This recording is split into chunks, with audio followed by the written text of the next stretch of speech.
भारतीय राज्यघटनेच्या 12व्या अनुसूचीमध्ये 18 कार्यात्मक बाबीचा समावेशपैकी एक ही बाब आहे, ज्यामध्ये आर्थिक दुर्बल घटक किंवा दारिद्र्य निर्मूलन असं या अनुसूची जी आहे, जे शेड्यूल्ड आहे 12 शेड्यूल प्रमाणे हा उपक्रम आहे. त्यामध्ये माझ्या काही सूचना आहेत आणि काही सुधारणा आहे. पहिली जी सूचना आहे की हा जो योजनांचा लाभाचा परिणामाचा मूल्यांकन समिती स्थापन करावी. कारण ह्या ज्या लाभ घेतला जातो त्या लाभाचा परिणाम किती झालेला आहे त्याचा मूल्यांकन समिती नाही, कोणी चेक करावं. हे पैसा खर्च करावं पण चेक कोणी करावं, ती एक सूचना त्या ठिकाणी ठेवावी. विषय असा आहे की जे विविध दुर्बल घटक आहे, महिला आणि बाल. आता बाल त्यात आलं ना, आता महिलांचं कल्याण कधी होणार? जर बालांचं कल्याण झालं तर महिलांचं कल्याण होईल, पण मुलांना बाजूला करायचं आणि मुलींना दोघांना घेतलं तर चालेल. विशेष करून ह्यामध्ये माझा जो काही या ठिकाणी फोकस आहे की स्थानिक आणि मूळ स्थानिक अलग जाणत. आणि ह्यामध्ये ज्या काही सूचना आहेत त्यापैकी आपण जी प्रशिक्षण यादी आहे त्या प्रशिक्षण यादीमध्ये 54 प्रशिक्षण आयटम्स घेतलेले आहेत. त्यामध्ये वाढ करून तो मुद्दा असा आहे की नवी मुंबई महानगरपालिका सेवा व रोजगार, म्हणजे नवी मुंबई महापालिकेच्या भूभागावर प्रेम करणारे असे जन्मपुत्र आणि भूमिपुत्र हा फोकस या ठिकाणी करतोय. त्यापैकी ज्या काही ह्या यादीमध्ये काही समाविष्ट करणं आहे त्यापैकी प्रथम आहे की पालिका प्रशासन सहाय्यक अनुभव. आता भरती चालू आहे ना, आपला कोण?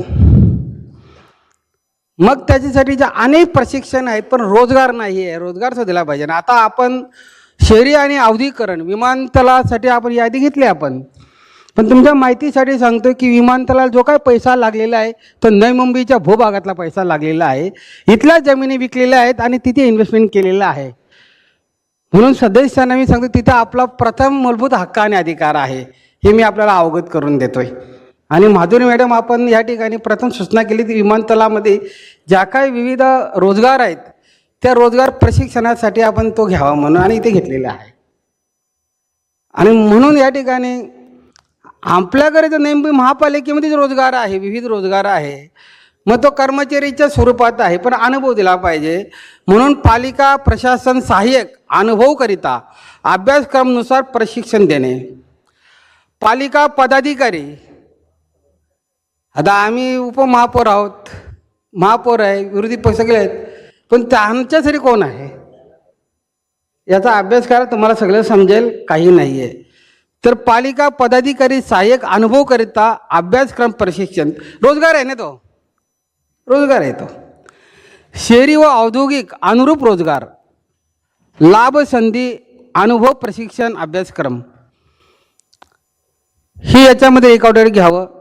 त्याचप्रमाणे या शहरातला सर्व कचरा वगैरे कुठे जातो तर या भूमिपुत्र ज्या ठिकाणी मच्छी व्यवसाय करतात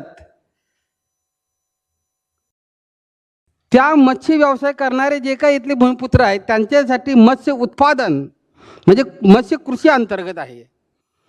मत्स्य उत्पादन प्रशिक्षण आणि खारलँड, मिठागर तसेच इतर जागा प्राप्ती करिता मार्गदर्शन केंद्र सोबत कर्ज आणि अनुदान मार्गदर्शन असा हा केंद्र स्थापित करावा त्या ठिकाणी. सोबतच आणखी दुसरा नेक्स्ट मुद्दा, महानगरपालिका शाळेतील जे विद्यार्थी आहेत त्या विद्यार्थ्यांना आपण लाभ देतो, परंतु त्यांना ह्या महापालिकेच्या, कारण त्यांचा प्रेम आहे महापालिकेवर, या भूभागावर प्रेम आहे, त्यांना या सेवेत घ्या. म्हणजे शिक्षण सेवा द्या, जसं आम्ही सराईतमध्ये कमवा आणि शिका आणि कमवा, त्याच पद्धतीने शिका, कमवा आणि रोजगार, म्हणजे ते निष्ठेने काम करतात.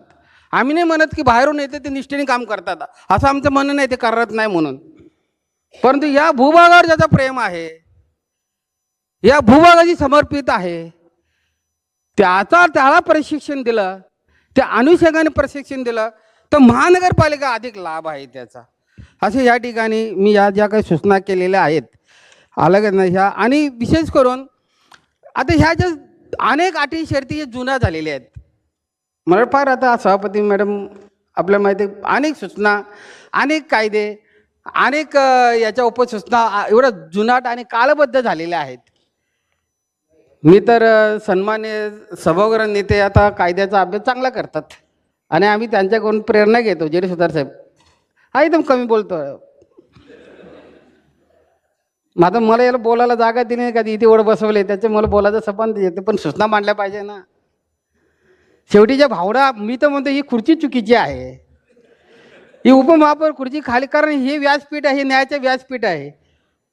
आम्ही ते म्हणते दोन्ही खुर्च्या खाली गेल्या पाहिजे. आला ऐकतो साहेबांना माहिती प्रोटोकॉल काय आहे ते, बरोबर ऐकतो साहेब. या दोन्ही खुर्ची खाली हे एकच न्यायपीठ व्यासपीठ आहे. मी सन्मान्य नाईक साहेबांना देखील सांगितलेलं आहे की ह्या दोन्ही खुर्च्या तिकडे खाली गेल्या पाहिजे, कारण नाही आता लोकसभेमध्ये एकच बसतो का 3 बसतात तिथे, विधानसभेने विधान परिषद 3 बसतात का 1 बसतात, हे कुठून का आणलं का माहिती नाही. तर ह्या